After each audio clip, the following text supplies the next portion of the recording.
All right, well, welcome everyone to our third and last webinar with Mighty Kingdom. My name is still Jens, and I'm still the IGEA's Industry Development Manager.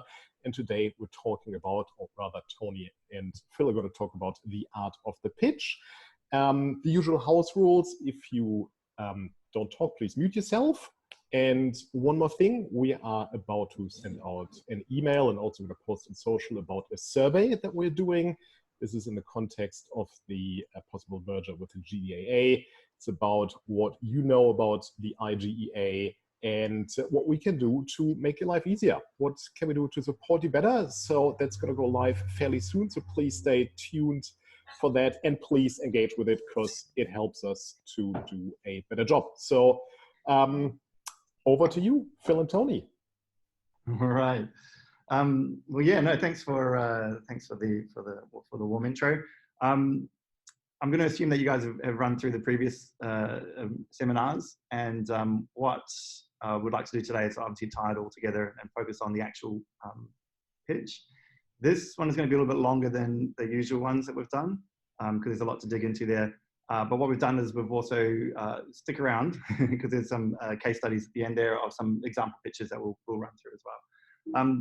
So let's just start here with a quick summary of where we've come from and where we're at.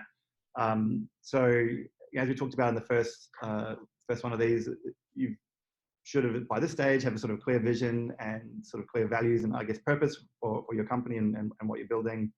You should have a product that you're looking to pitch, which is the reason why you're actually reaching out and talking to publishers. You've done your research, you've checked out the publishers, you've understood what their values are, what they invest in, and you found a good match there. And you started the conversation with the publisher. You've reached out and you're now just getting prepared to meet face-to-face and run through and demo your product and actually do the pitch. So, I mean, if you've done all this hard work, then this part should really be easy. One of the things that a piece of advice I got early on when I had to do a lot of presentations and stuff when I was setting up Mighty Kingdom was this. It basically said the only time you should be nervous is when you don't know what you're talking about. In this scenario, you're going to be talking about your game, you're going to be talking about your company, you're going to be talking about yourself. These are the topics that you should know intimately and very well. So that should give you a lot of confidence when you walk into these meetings. Obviously, you'll feel like there's a power imbalance there and that these people have a lot of influence over your future, but really you can come at it from a place of excitement and energy. So let's we'll start off quickly here with just some general pitching tips. Pitching is basically sales, right? You're trying to get someone excited and interested about your product, your company and yourself and get them excited to learn more. And there are heaps of good pieces of advice out there on how to be a good salesperson. So what I'm just going to do is focus on the ones that I found to be very, very useful in my career and particularly in this sort of environment where you're talking to publishers. Yeah, so and the first one is really a good pitch doesn't answer every single question. A good pitch will leave the publisher in this case or the person you're pitching to with an idea and a really cool, like a really strong understanding of what it is that you're pitching. But they should have some questions that they want to have answered. This means it's a really good indicator that they were actually listening to what you're saying and they're actually engaged. And one thing that we've done in the past is actually have additional slides prepared that are at the tail end of your presentation that you can jump to answer particular questions. Sometimes that'll be around things like competitor analysis or like market size and things like that. That don't really sort of fit in this sort of narrative that you're trying to construct with your pitch, but it's good to know, good to have in your back pocket so that they know that you've been thinking about this. The next thing to do is to use, when you're talking about your product, avoid talking about things that might happen or that you'd like to do or that could happen. Always talk about it as if it's a real thing and it's happening and it's going to happen. What you're trying to do there is trying to build some momentum, right? You're trying to get them the impression that this is a thing that is going to happen and they need to get on board or else they'll miss out on this opportunity. Be concise with your content. Use images. Images are much better. What you want someone to do in this sort of presentation is to be focusing on you and focusing on the things that you're saying and your energy and not just reading text on a slide. So yeah, just make sure that you're using images where you can. You may notice, I mean, this is going to be a real text-heavy pitch today, presentation today, but I like to try and keep the content not just in the slide, and we talk a lot more just to the bullet points. So that way they'll read the bullet point and then re-engage back with you. Yeah. It's also really important to make sure that the images you provide are relevant to the target platform you're looking at. So someone like Apple, they want to see what it looks like on an Apple screen of whatever kind. Looking for a console, they want to understand how is that going to be interacting or engaging with the audience that they want to give it to. So be very conscious of what those images look like. And just one quick word of advice on when you're putting mock screenshots for Apple or Google devices, use the latest devices. don't just find the first template on the web. Make sure it's actually got the latest phone on there, because they like to know that you're buying all the latest hardware. Just a question on that, Phil. So could I just jump in? So on the pictures, would you recommend then, I've got several bullet points, which, is a high level bullet point with some details in it, to prepare 2 decks, and one would be the in-person pitch where you get rid of the smaller points on that, and then a second one where there you go. All right. That's good. Look, and I think just because there's a lot of content to get through, I'll try and get through as quick as I can, and if you can note your questions, then I think, Jens, there's a chat functionality where you can sort of collate a lot of those questions for us. And I think some of them, it's funny because you're asking the very next bullet point on my slide. But yes, I'll go into sort of the structure of the pitch and the information you're trying to convey a little bit as well. That sort of comes after this little bit about pitching tips. But yes, you're correct. The presentation that you send can be different to the one that you present, and usually it's basically the same. You've just included the text from what you're saying into the slides, or even just attach it as just a text addendum to the presentation. So yes, the one that you're presenting, focus on it being a great presentation, and the one that you're sending, focus on it being a great conveyor of information. Iterate your pitch. One of the tricks that we did, so I've talked a lot about Gamescom, where it's an environment where across 3 days, you might do sort of 35 to 40 meetings. What we did is we put our important meetings on day 2. So we spend a lot of time, or we thought were important meetings, didn't always turn out that way.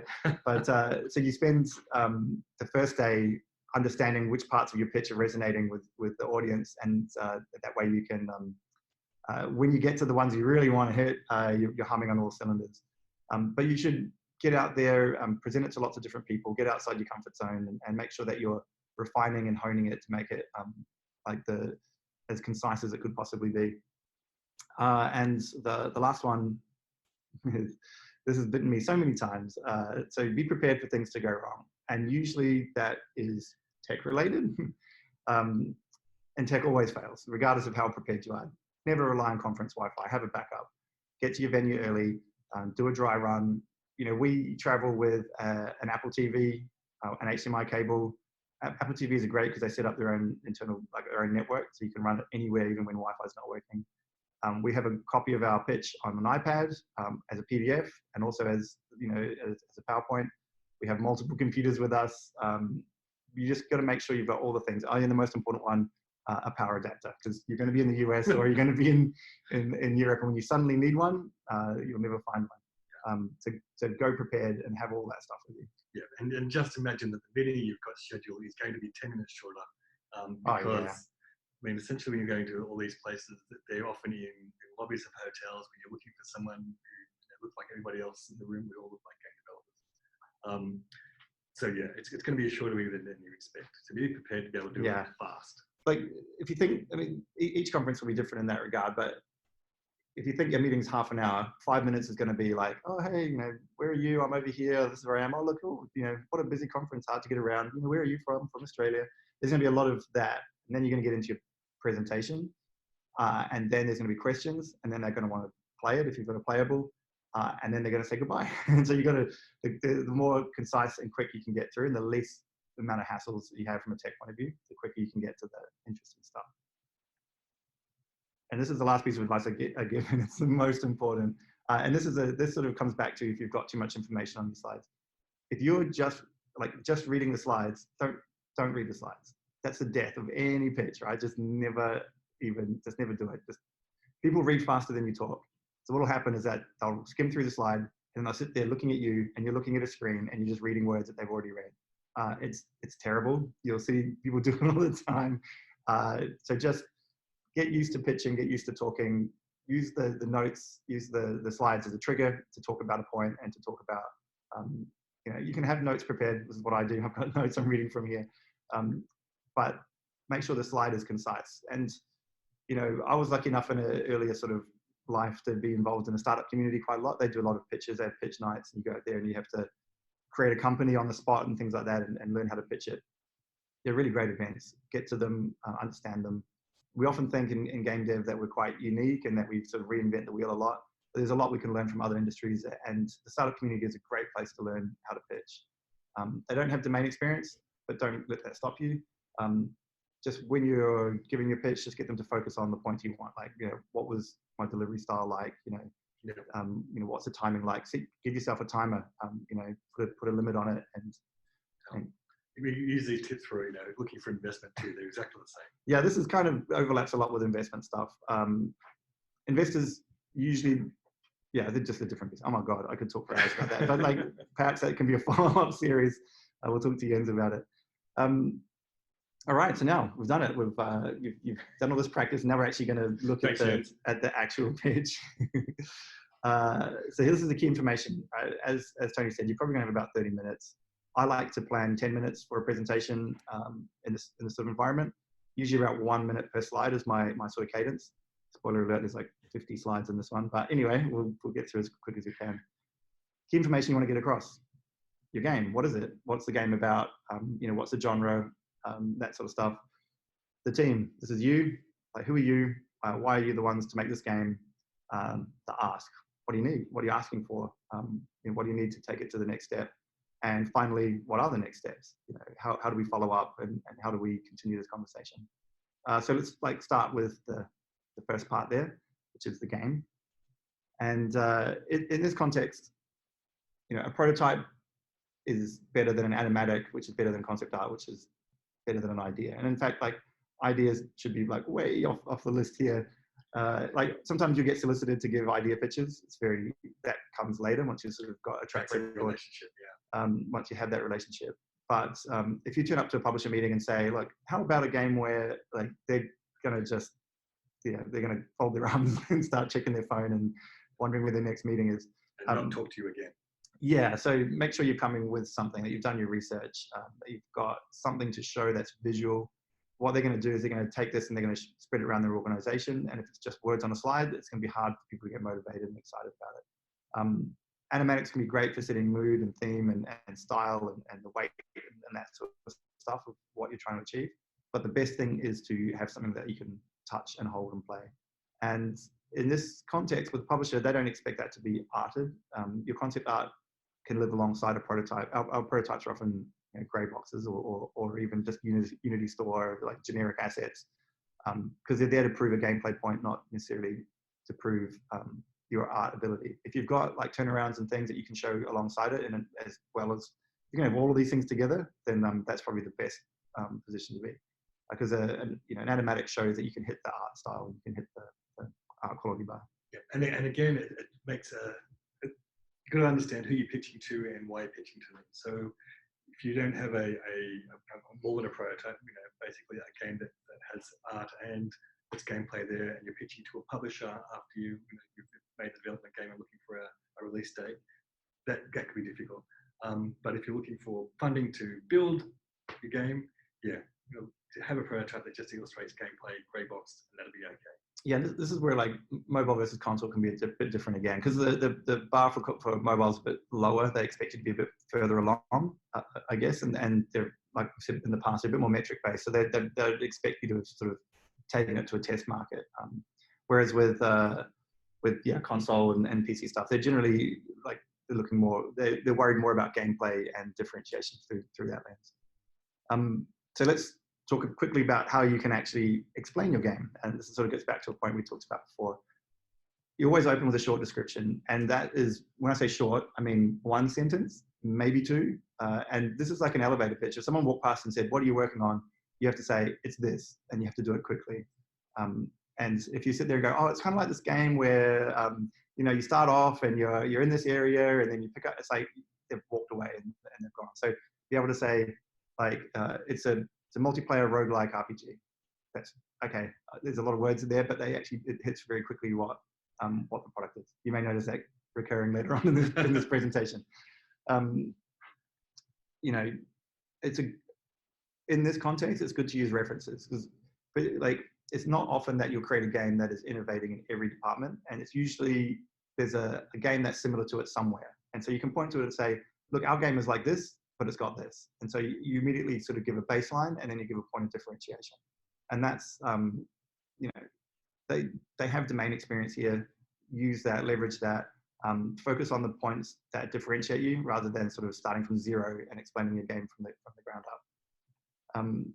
Again, here, images better than words. You can say that your game is inspired by X or Y, and then if you show a picture, they'll be like, oh, I see what you've done. You've taken this and you've taken it to there. So that even if those, we call them target renders, where you're trying to sort of mimic what the gameplay will look like. Obviously, they can be quite hyper stylized and sort of like over the top, because you're trying to show the most exciting part of gameplay. But it can help sort of get the point across very, very quickly. Where do we go? I'll fit your game description onto one slide. Yeah, so once you've sort of got over that hump of like the high level of what the game is and the sort of what it looks like, put a description in there of your game, but don't go over one slide, and don't cheat by making your font tiny and try and cram as much information in there. You're looking here for 1 or 2 paragraphs that sort of dig in a bit deeper about why your game is a bit different than what's out there, and what makes it unique, and the parts that are interesting and exciting about your product. But again, do it concisely, and it gets back to the earlier point where you want to start a conversation. So leave some open threads there that they can pick up and say, hey, you talked about that you're inspired by this. How was that expressed in your gameplay? And then that opens up a conversation you can talk about, and it shows you've been thinking deeply about it and you really understand it. And the last one, if you have a playable, which you should have, hopefully, show it at the end. Animatics and concept art can come through the pitch as you're delivering it. Animatics, keep them down to like a minute max. You're looking maybe 30 seconds, because it will just pad out. Everyone will just stop and be looking at a screen. You want to try and keep the flow moving. Yeah. If you give them the playable, they'll just play it. Yeah, so as soon as you give someone something, now that's it. You'll never get back to your presentation. And so all the information you have at the end there will be lost. So, run through your presentation, and a great way to end a presentation is say, now would you like to play it? And that's, right there and there, they're like, yes, I'd love to. Like, you've got me so excited about this great product that you presented to me. Now I can actually touch it and play it. We go prepared. When we were showing one of these games, which we'll get to in our demonstration stuff, we had it on a Switch, we had it on a PC, and we had it on an iPad. Like, you have it on everything. You put it on all the things that you can. And in a situation where a battery is flat somewhere, you've got a backup to be able to demonstrate what it is. All right. Part 2, the team. All right. Now, I put this as a second part. When you actually give your presentation, and when you see the examples later, the order of this can change. This is more just about the sort of information you want to get across. So how do you explain yourselves to a publisher who's never met you before? Be brief with your history. It can be quite, Aussies aren't so bad at this, because we're quite, what's the word? I said we, I'm a Kiwi, Jesus. But they can be quite self-deprecating, but don't be afraid to sort of just give a brief summary of your history and the products you've worked on and the things you've done. The other thing I said there is just be honest about it. If you don't have a lot of experience, don't try and pad it out and make it something that it's not. A publisher will ask around. They'll talk to other people who know you, and they'll know very quickly if you're just spinning a yarn. So if you've worked on a big project but you're a small part, just say, look, I was a small part of this big project. Like, don't sort of talk yourself up in that regard.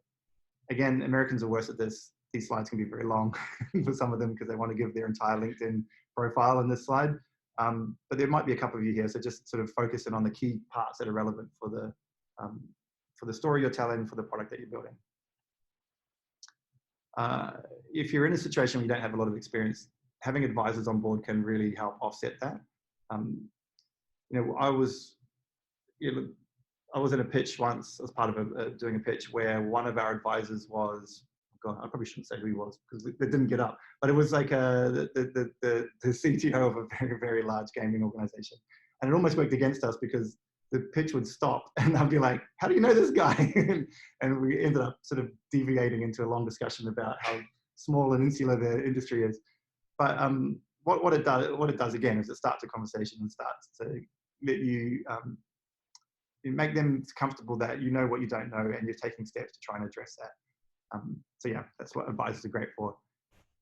When you have names on your slides, put faces on them. Obviously they'll see your face, but hopefully you're part of a team and not just an individual. And putting faces there make people seem real. I know people don't like it, might get used to it, and get good photos taken. Don't be afraid to go get a professional to take them. It makes you seem real. It's a lot harder for people to say no to like a face than it is to just some text on a screen. And yeah, this is one that I've just seen sort of a trend in the last little while. People used to sort of do this thing where they combine all their experience together. So they'd be like, our team has a combined 200 years of experience. And it's become a bit of a joke now. Like, you know, there's this thing where you just hire one person who's been doing this for 50 years and then the rest of you can kind of coast by. So people are likely to sort of chuckle to themselves when you throw this up. So just try and find another way of explaining your experience. And ultimately, all this stuff here is building towards the question which we've talked about in the past as well. Why are you the right team to make this game? And if you've done your work around your vision, your values, and your purpose, and what your differentiations are, then this should be an easy answer for you. You know, the picture you're painting here is like, there is no one else who could make this game. We are the best people in the world.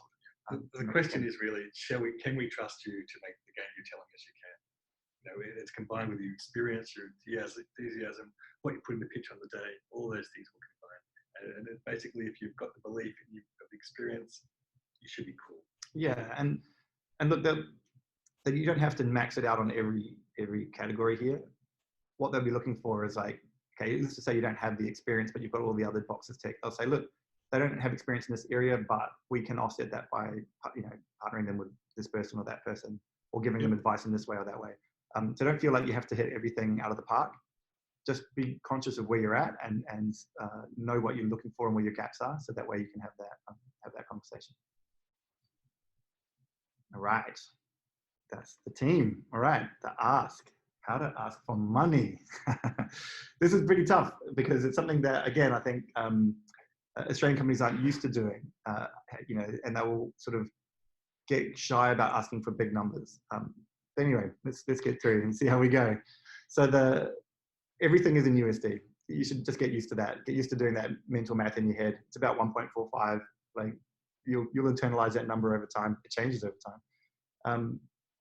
But you know, everyone expects it to be USD, but put USD on the slides anyway, because once they figure out you're from Australia, they will ask you, oh, are these numbers Australian? And you're just like, no, they're USD. Like part of them is they're like, cool, do I get this for cheaper? Yeah. It's like, no, like state your value, make sure it's clear.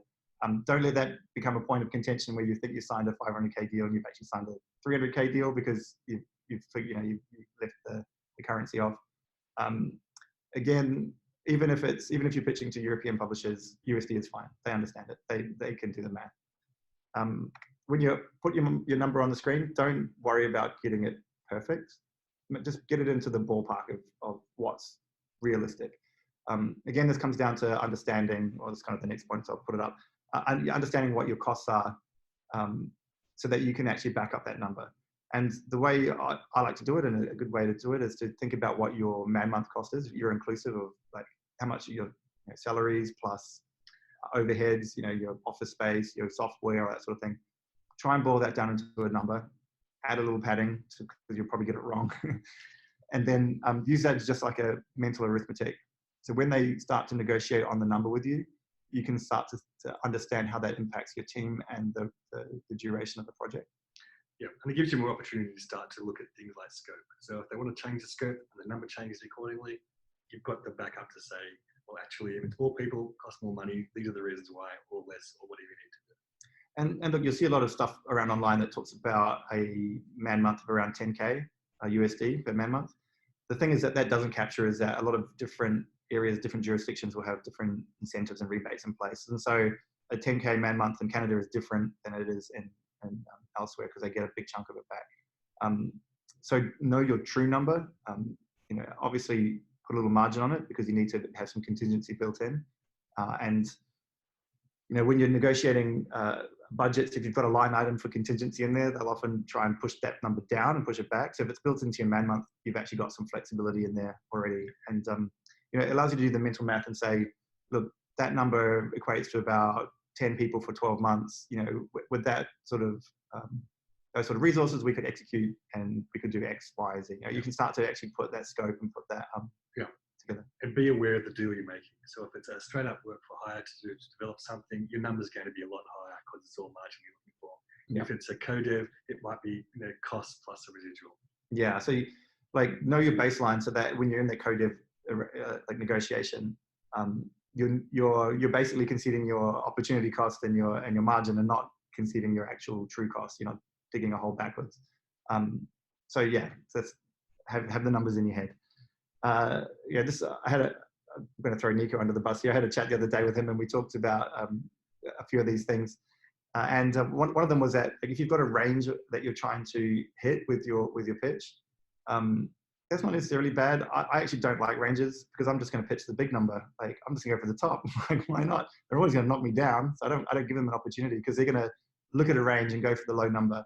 But where I think they can work is if there is a big key feature that can be used to justify the additional expense. And often that's like multiplayer. So it's a very good one, where it's like, we believe we can get to here and create a great sort of couch experience. But if we want to take this online, then that will cost Y. And the reason that you sort of keep them the two separates is because, like, it's a big, you know, it can be a big number to get multiplayer online and these big products. But it also has an impact on sales as well. And for the right product, that could be incredibly positive, right? So that again is sort of opening up a point of negotiation.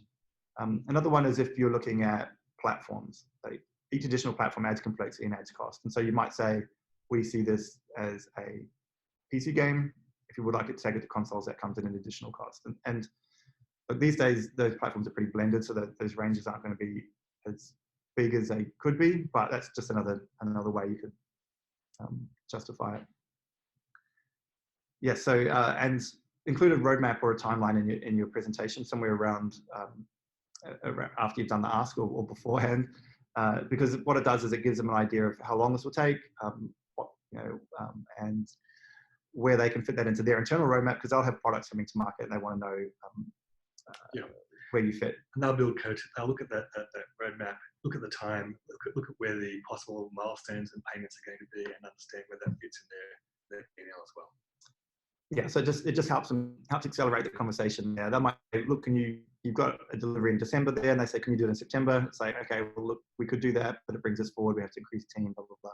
Starts a conversation, as opposed to leaving it empty, in which case you just have to fill it in later.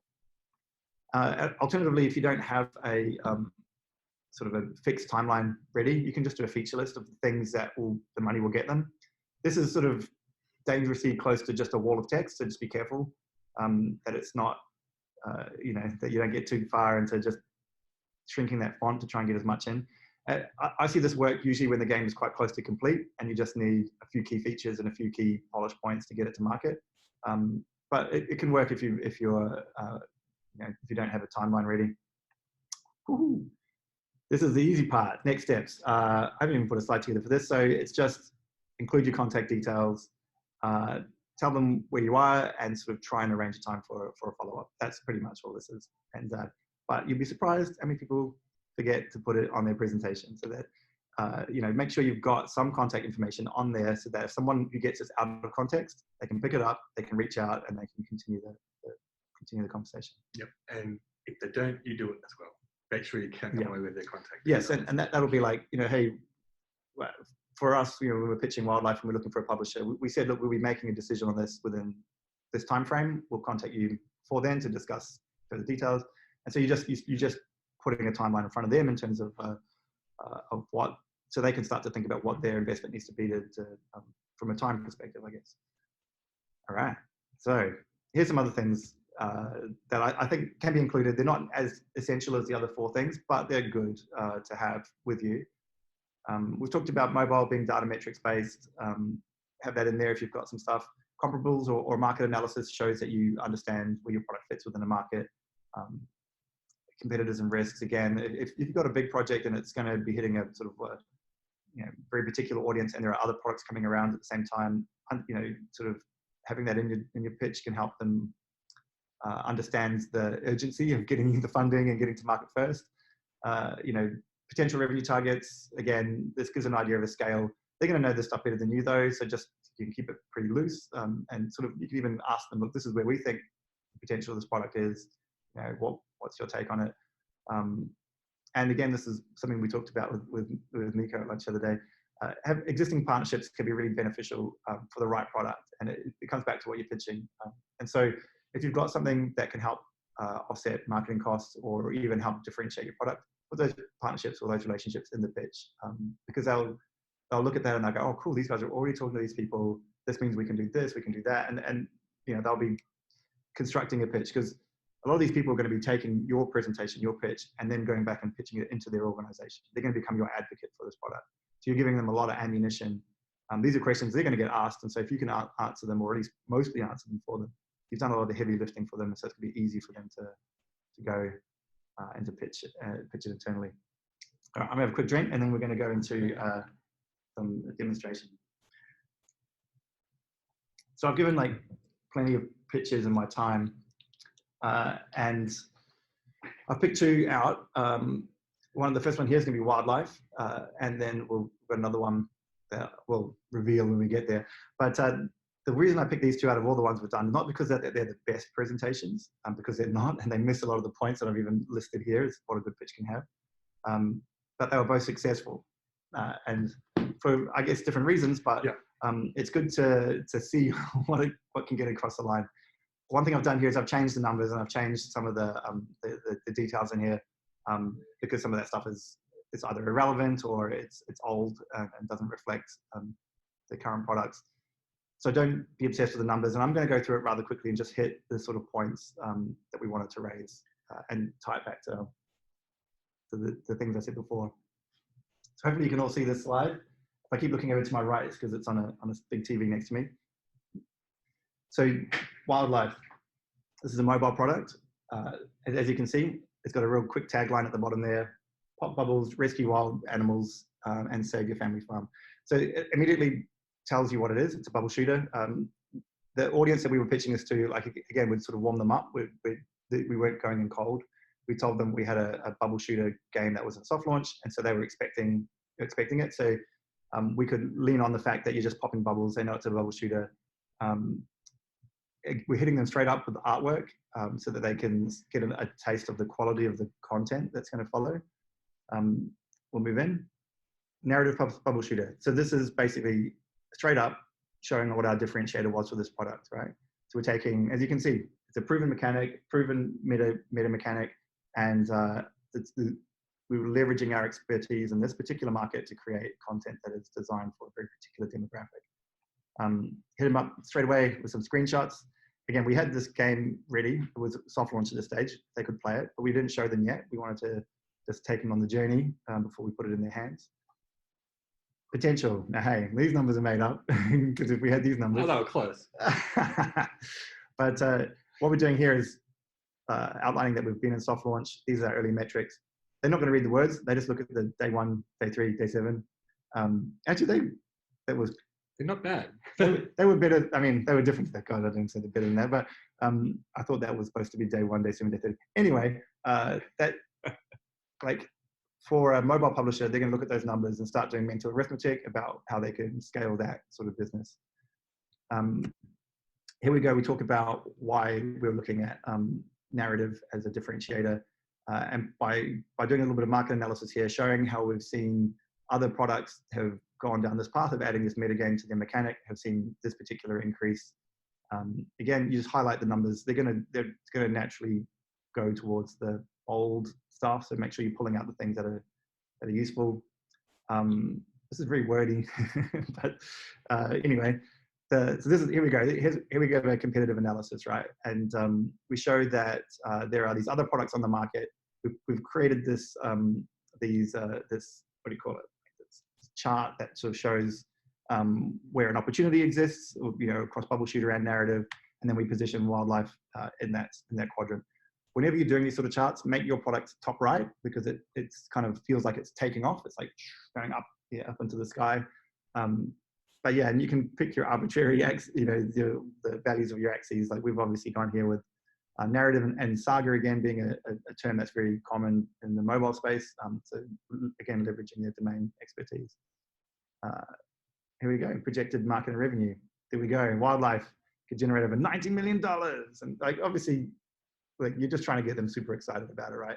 These numbers don't have to be real or backed up by any sort of stuff, because they're going to do their research and stuff like that. But what we're showing here is that we're committed to making this to be we're not happy with a top 200 grossing. We want to get to top 50 grossing or top 10 grossing. We want this to be the best within its segment. And we've already anchored this game with other successful games, so those numbers aren't that big. Yeah, so these people will go like, okay, Bubble Witch, they've got 40 million downloads. You know, they can start to do the CPI, you know, $1 to $2, that's going to cost us 28, you know, 14 to 28 mil, and they're going to make 90. All right, there's a big margin there. There's a big value thing. So again, we didn't explicitly call this out. We don't have a formula here that says CPI times 14 million. You know, like they're doing the mental math, and afterwards they'll ask. It starts a conversation with them about marketing and a bunch of other things. So this is what I mean by about dangling those threads. We head into a slide here about the team. This is actually us at a Christmas party once. But again, putting a whole bunch of faces in front of them. The purpose of the big team photo is to show that it's not just the two of us or three of us that were in the room at the time, but there's actually a whole team. And funnily enough, this gets into like a Mighty Kingdom sort of philosophy around scale creating opportunity. Like this is a big statement of success. Like they'll look at that and they go, no one can employ 50 people who, you know, unless they're having success. And so that builds confidence and capability, you know, in your capability to run a successful product. And then we end on a contact slide. Yep, that's what it is. I successfully removed everyone's contact information from this. Yeah, so this just gives them an avenue to reach out. We state the roles that each person has.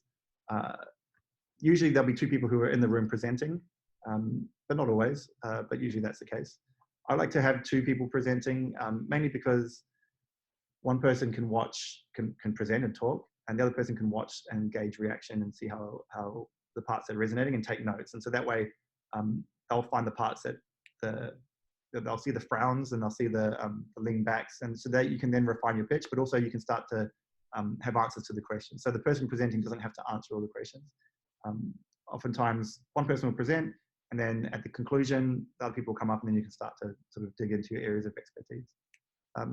But yeah, so this pitch was successful. It got us a publisher. It got us quite a few publishing offers actually. Probably had about five or six offers on the back of this.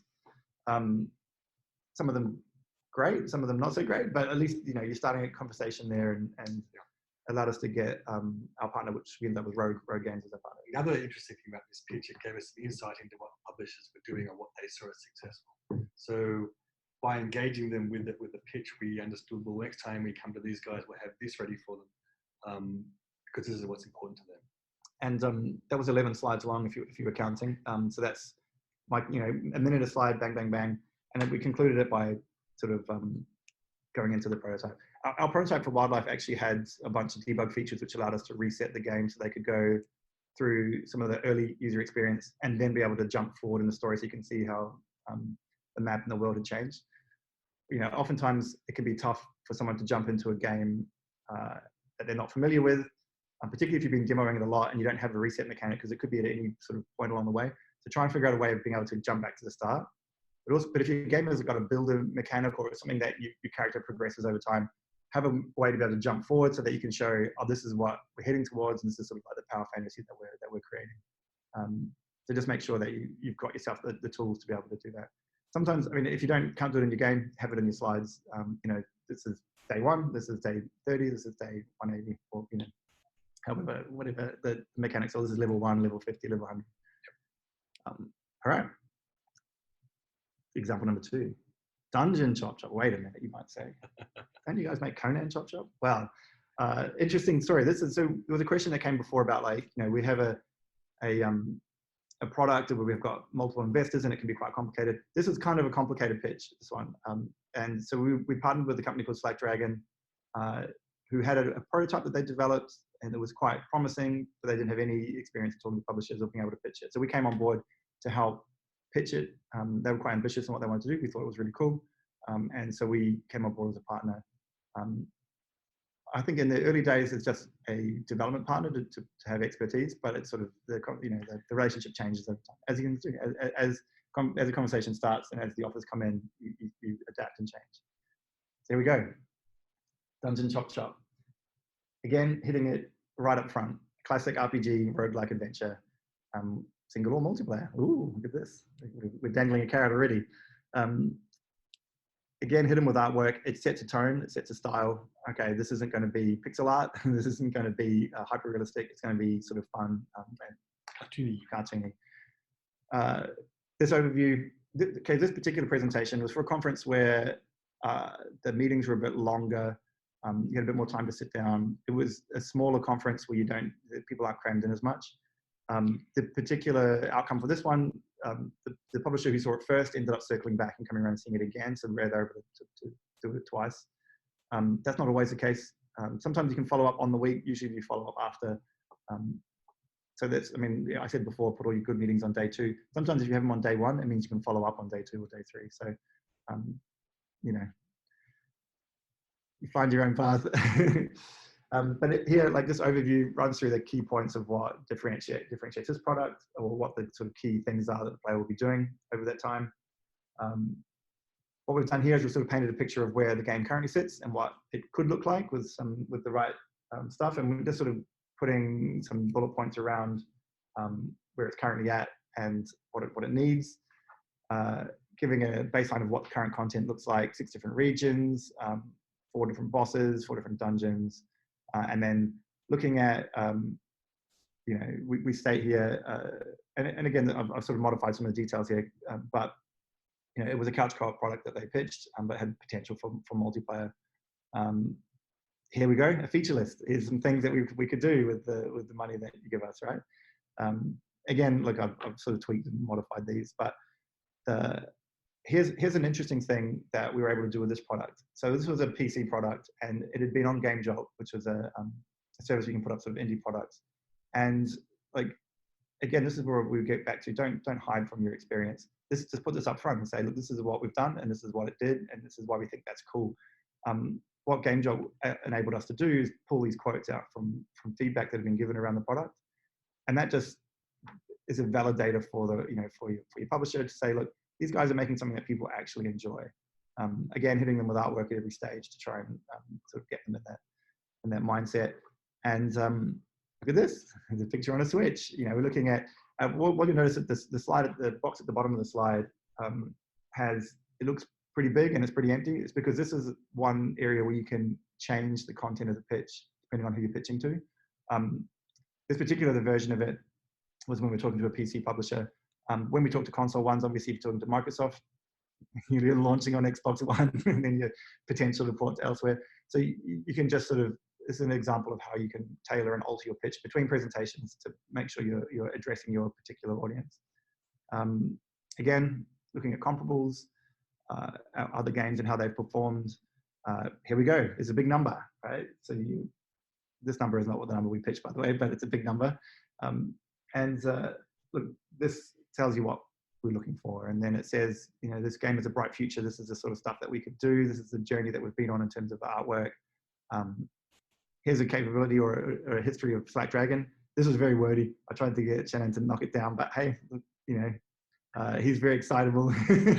and he loves his story. And it is his story. And this was actually part of the thing that helped sell the product, because they could see that this is a person who had a very unique journey, very unique vision, and had partnered himself with a company that knew how to execute. Again, you may recognize this photo. And again, this blurb is pretty much the same. Like, all we're really saying there is we've been around for a while. There's a lot of us. We know what we're doing. And we end up, again, here on the contact information.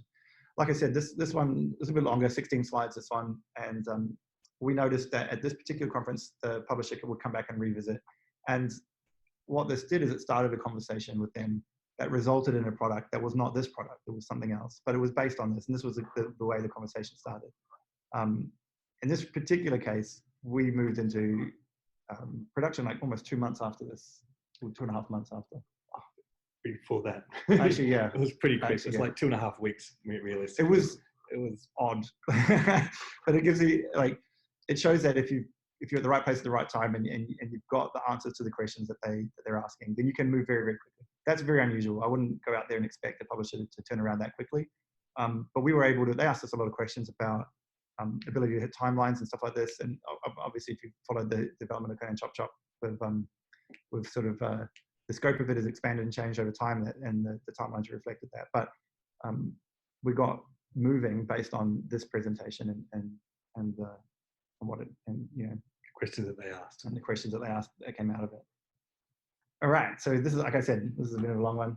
Funny enough, there's 45 slides in this, and I've been talking for about 45 minutes. Let's do a quick summary. Make sure you practice, make sure you refine your pitch. Don't have your first ever presentation be in the room with the publisher. Just do it to your cat, do it to your mum, do it to, I mean, you know, just put your pitch in front of everyone that you can possibly put in front of. Make sure you've covered the key information in your presentation. We've hit on the 4 main points and some supplementary stuff, but you've got to get those 4 things in there. Be clear, be concise, be prepared. They're going to ask questions, have answers. If you don't have answers, be honest. Just say, look, that's something I'd love to talk to you further about. It's a great way of parking it for later. And your goal here is to start a negotiation with them, not to sign a deal in the room, right? Don't feel like you've got pressure to do this. The more likely scenario is that you'll be a conversation that comes out of this, that continues for a few months, and then you'll get a deal structure put in place. And like the last point I have in there is to have fun. This is actually, if you can learn how to make this enjoyable, then a lot of other parts of the industry, you know, of this career become a lot easier. Get comfortable talking in front of people, get hyped, get excited about what you're doing. If you think about it, it's an opportunity for you to share your passion and your vision with another person, and they're going to get excited by that as well. Don't be afraid to poke fun at it and have fun with it. And you know, not every meeting's going to be great. Some people are going to be like, they're going to just cross their arms and disengage, and that's fine. Just laugh and shrug it off and move on, because you'll find the one that really does lean in and gets really excited, and that's sort of what we're all looking for. I think that all good. All right. We've reached the conclusion. Excellent stuff as usual. Thank you so much. So just like in the other webinars, if you have any questions, here's your opportunity. Feel free to put them into the chat or just unmute yourself. Let me just start with one question that Nico put into the chat a little while back. And he's asking, do next steps come before you let them play with the game? Would it be hard to book in a follow-up meeting if they haven't played the game yet? Yeah, so normally the cadence would be like, you get to the end of your presentation, you sit on your contact slide, or a question slide is another way to end it. We always end with contact. And then ask them if they'd like to play. They sit down, they start playing it. By this stage, we're about sort of 20 minutes into the meeting. And then you say, all right, you know, we've got another meeting to go to soon. Or, you know, it's been great talking to you. Would you, you know, are you okay for us to touch base with you in a week? Or yeah, just tell them you're going to touch base in a week. Yeah, it's not even a question. Yeah, look, I like to ask the question. Tony likes to tell people what they're doing, which is fine. But yeah, just hit it straight up. Keep the playable short. Sometimes people get sucked into the game and then the conversation stops because they're just playing. Just sort of don't be afraid to just sort of take the device out of their hands and move the conversation forward. The impending deadline of the next meeting is always a good way to kind of, especially at Gamescom, we have to walk around so much. You say, look, hey, our next meeting is in the other hall. We have to get going soon. Do you have any other last questions? Look, we're going to, you know, we'll reach out to you in a week and see where you're at. And you'll swap business cards at this point, and you know, make sure you follow up after that meeting with an email, with the presentation, or the one that's got the shareable one, and then hit some of the things that you talked about in that meeting in your email so that it personalizes it, so they feel like they were listened to and that you can. Yep, and just thank them. Yeah, just thank them Make for their sure you do time. that. Even if the time sucked, just thank them for turning up. Because man, you'll have so many meetings where they don't even turn up. So. All right, thanks for that. David from Ultimus has a question. Hey, can you hear me? I can. Quick question about the ask. Do the publishers ever try and get to a point where they understand the game's total budget so that they can work out if your ask of them is in the right ratio with what the ultimate rev share of the game's sales model will be? So, so for example, if our game's realistic total budget is $1 million and we're asking 500,000, but really then further to the partnership we're seeking, their share of revenue shares, I think, going to be 30%. They're going to be on that. Will they try and work out, or do you ever divulge the total game budget so that they can try and make sure that the ask is in balance with the rev share? So I think like one way to address this is with a timeline. We talked a bit about it before. Like if you can start a timeline which is like start of production and then release, and then you can sort of point, we're actually here and we just need you for this little bit. That can, I'm using my fingers, I hope anyone can see my hands. But like that can sort of give them an understanding of where the project is at. But at the same time, they're not going to care how much money you spent to get here. They're just going to care how much money they're spending to get to the next stage. And they're going to look at what it takes for them to recoup that. Any advance or any sort of upfront payment for completion will be recovered first, regardless of what the split is. And they're not going to value the time that you've put in. If that makes, like, it sounds harsh, but really they're just going to look at it and say, these guys want 500K. There's going to be, part of their brain is going to be, these guys are looking at it to try and pay off some debt they've already done. Whether that's true or not, I mean, and I wouldn't put a number in front of them that does that. You shouldn't think about the stuff that's come before. Only look forward. Only look at what you need to get to the next step. Because any dollar you get should be going into the product, not into paying off previous debts, you know, or previous work that's done. Yep.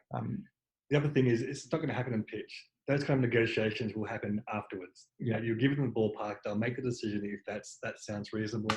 Once that is there, they'll have that discussion afterwards. And, you know, that's when the negotiation will take place on things like rev share. Yeah, and like usually in these presentations, you're working with like a business development person, and they will take your pitch and they'll advocate it in the organization. And then once legal get hold of it, once other departments get hold of it, they'll start to push and poke, and that's when the negotiation starts. The Dungeon Chop was unique in that it was the CEO who turned up. Like that doesn't happen, right? So he was able to move a deal forward much quicker than you'd normally see. But yeah, like I agree with what Tony says. Like just beware that negotiation usually happens after. They're not going to sit in a pitch in half an hour and try and squeeze you down on rev share. That's what lawyers do. The person that you speak to is going to be super excited to get you the best deal, because ultimately they want you to be incentivized to do your best work. And if you get to the end of that negotiation and they're sitting there going like, yeah, we screwed those guys, you're not going to want to get motivated to make a great product, and they're not going to get the return that they want. And they know that. So they'll be fair, but within reason. Like if you've been working on this for 5 years and you come in and you say, look, there's 2 months to go and we want $2 million. They're going to say, yeah, sounds like you're just trying to pay off, you know, your mortgage here. But, you know, so make sure that your ask is realistic based on the amount of work that's still remaining, not the work that's been done. And yes, when it does come to that negotiation, talk about the stuff that they're getting for free, all the hard work that you've done to get to that point. But just be prepared for them to push back and say, yeah, we don't care. Because it becomes a value discussion rather than a discussion about price. Cool. We have a couple of more questions. I'm going to take one from Twitch, where Ombra is asking, do most of your pitch meetings take place at events like GDC, or are they organized outside of those events? Like all over the map. Yeah, I think that those events are like, they're stakes in the ground. You know that everyone's going to be around. You know that's when business is going to be done, and they represent a time frame and a cadence. Essentially, it is what GDC, E3, and Gamescom, all about 3 months apart from each other. That's 9 months of the year where kind of things get happen. Yes, we do pitch in outside of those events. What you'll find that the closer you get to before event, they'll just defer to it. Yep, great, have a discussion. Let's meet at these places, and then we'll go into it, you know, more detail then.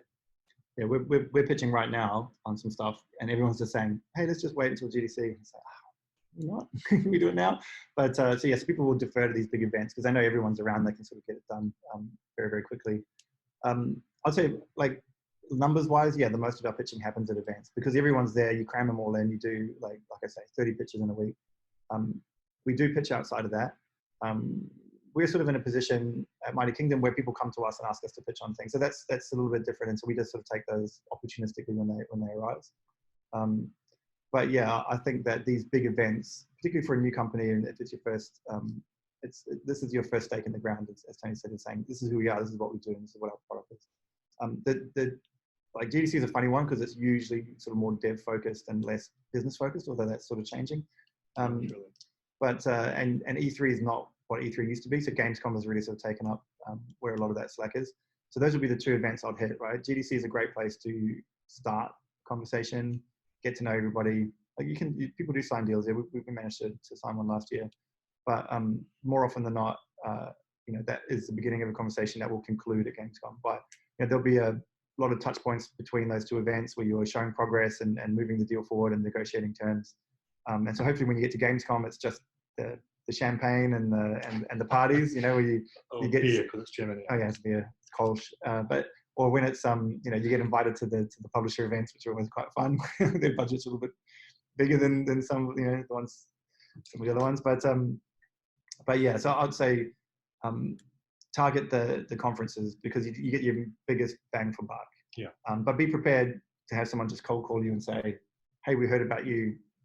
Can you run us through a presentation online? Yeah, and again, choose your conferences or events based on what you're trying to pitch and who that audience is. I mean, we find a lot of small indie developers would rather go to something like PAX where they can basically interact with their audience, streamers, people who are going to be able to promote their material rather than the big shows which are basically for devs or publishers. Yeah, Gamescom's unique in that it covers such a huge swathe. It's everything. It's all the things. If you guys have been to PAX in Melbourne, Gamescom's like 10 times bigger than that. Probably even more. It's so big. It's I almost swore. It's so big. It's mind-boggling. But yeah, so definitely put that one in your calendar and get along. Yeah, I mean the Chop Gaming Show was was exhibited at Paris Game Show. That's where that happened. Paris Game Show is the one that no one goes to because everyone's hungover from Gamescom. But it's a smaller, more intimate venue. It's very indie focused, and like I say, we happened to hit the right company at the right time. We were looking for the sort of content that we were pitching. So that sort of stuff happens. Like you can't predict that. But we went into that conference, like I say, with a pitch that was a little bit longer and a little bit denser because we knew we had more time to sit down and talk and go into the details. Cool, and thank you for correcting the record on the beer there. Thank you. All right, so we have a couple of more questions in the chat here. Dean is asking, Phil, Tony, I would love to hear more on what makes a good pitch prototype for mobile in particular. Mobile prototypes are hard because the expectations there are a lot higher. They want to see art. Like the mobile space, if we're honest, is really dominated by performance marketing. And so they're going to want to know that you've done your research on the marketability of your product. This is why we do CPI tests. CPI tests is when you come up with some artwork that shows what your product is and a little sort of sales trailer, put it online and see how much it costs to get people to click on that and try and install a game that may or may not exist. That gives you a baseline of cost. Then they're going to be metric focused. So with wildlife, it's an interesting one because we had a bubble shooter engine that was already existing. So we just focused on the artwork around the narrative stuff we were doing. So we were able to get quite far, quite fast.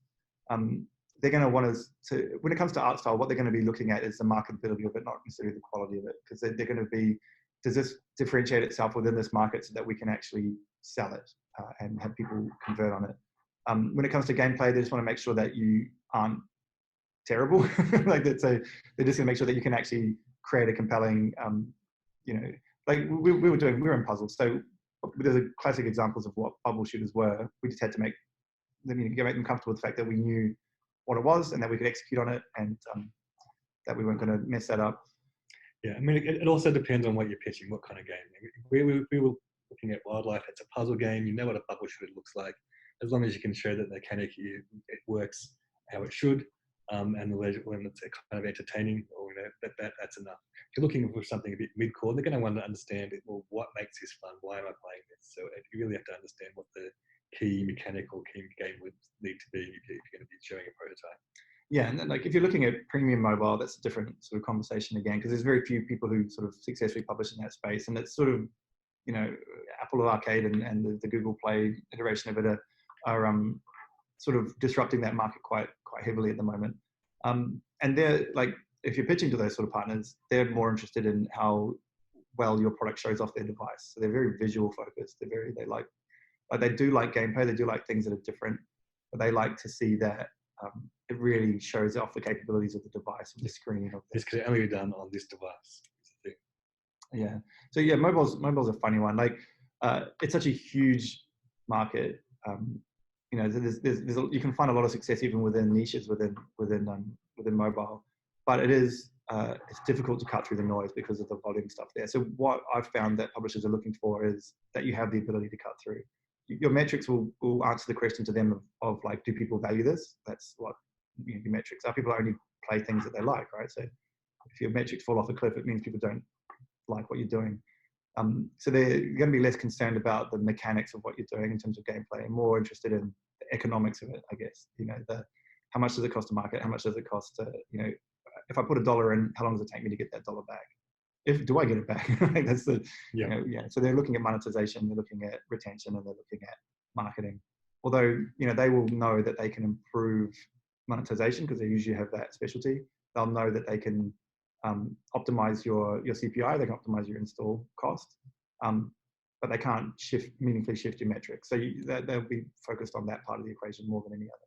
Yeah, and they're going to understand what your capability is post-launch as well. They'll want that roadmap of what this looks like in 2 years. Yeah, your mobile roadmap is more like a live ops plan. What features are we running? What is going to be added to this game over time? What's going to get people coming back in 3 months, 6 months? You know, we have for wildlife, it's not in that presentation we gave, but there's a 3 to 5 year roadmap of content that we've got. There's a document kicking around somewhere that we'll share with partners if they ask that question. Cool. Speaking of metrics, we have a question here from Nico. What do you find the stats from other games in the market? For example, revenue, how changes to mechanics, modified metrics, audience demographics, and so on. Well, we all look at the same sources. And usually it's, oh God, what's it called? App Annie. Oh yeah, App Annie is a good one. God. We use Sensor Tower. Sensor Tower. We have other business intelligence solutions that we, you know, they're very bespoke to whatever markets we're looking at. And there's like, you don't have to be perfect. I mean, as long as, like, again, it's just ballpark numbers, because they'll know from their tools what, you know, how those apps are performing. Some of them don't capture ad revenue, some of them do. You know, so it can be a little bit all over the map. But like in terms of retention numbers, they're a bit harder to get. There's a lot of estimators around. Sensor Tower does some work on that in that regard, but it's not as accurate as like one of our tools is just asking the people who work on those games. Like you build a network over time, and you can start to get information about them. People are pretty guarded about that sort of stuff, but at the same time, you can say, like, are you guys doing over 50% day one? And they'll be like, you know, so you can start to build some benchmarks there. And, you know, again, this is an area where the publishers can bring their expertise as well. If they'll know what other products are doing from their portfolio, and so they'll be able to benchmark your numbers against theirs. And they'll often just share that with you as well. When you say, how does this compare to other bubble shooters that are in your portfolio, or other puzzle games in your portfolio? And they say, look, these numbers are, you know, at the middle or at the top or at the bottom or whatever. So they'll be able to give you, you know, and yeah, that's what I find. Yep. Cool. We have a question from Xin, and he's saying, question, with Mighty Kingdom, would the fundraising be for a particular project or for the whole company? Yes. With a pick, this kind, it's for a project. Yeah. Yeah, company stuff, investment stuff is a different pitch. It's a different process and a whole different sort of equation. And yeah, Jens nodding earlier means we probably should do one on some investors. Yeah, this is all very per project based. You will often, like, for projects which are quite large, the question will come up in negotiations, you know, what, like, would you be open to an acquisition? That's the question that we get asked a lot, right? And it's usually what they're trying to do is they're trying to mitigate their risk of success. Like, you think about the things that publishers care about, right? They care about missing out on something that's successful, so they want to get involved. But they're also worried that if it's runaway successful, that you can just take that money and go off and do your own thing and not need them anymore. So they want to try and find a way that they can go, look, if there is a success scenario, that there's an outcome for them where they can acquire the studio, and then all that success comes back into their pocket, right? That's usually where that's motivated from. But yeah, so you might see that come up in negotiation, even if you started off for a product pitch. And look, at that point, I would then pivot the conversation towards like a slate of products. I would say, look, you know, yes, we could start to talk about that, but we'd be more interested in seeing how this partnership develops over the course of multiple products rather than just a single one. So how about we look at an agreement where we can have 2 or 3 more products after this one, and then we can look at certain triggers for acquisition, blah, blah, blah. Like you can start to move that conversation to a point where you put yourself back in power, I guess. Yeah, absolutely. I mean, when you're having those conversations, it really is to just protect yourself and understanding this is game one in what we see as a long-standing relationship. If there for an acquisition were to take place, let's find out what that looks like before we can agree to it. But hey, it's not off the table. Yeah, look, and we sort of, I think we gave our vision stuff in the first one. We got pretty ambitious plans of what we're trying to build. So we kind of defer and deflect a lot of those conversations. But look, like everyone's company and everyone's journey will be different, right? So if that's where you want to go, if you're looking at this as saying, look, I want to build up something of value and then be able to sell it and then retire, then like have a number in your head, right, that you want to get to. Be ambitious with that number too. Don't be shy, and look at a pathway to get there. So like off the back of one product, it's difficult to get a big exit. On the back of 2 successful products, okay, now you're starting to get into real money.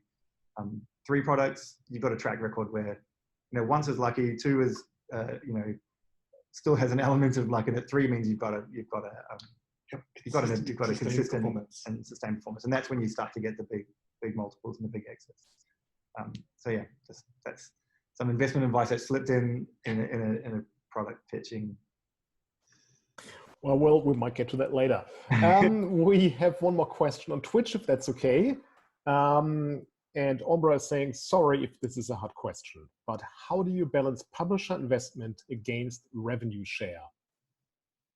I mean, that comes down to, like, it'll be different for every project. Like, so I'll give you, like, for wildlife, that was a fully internally funded product.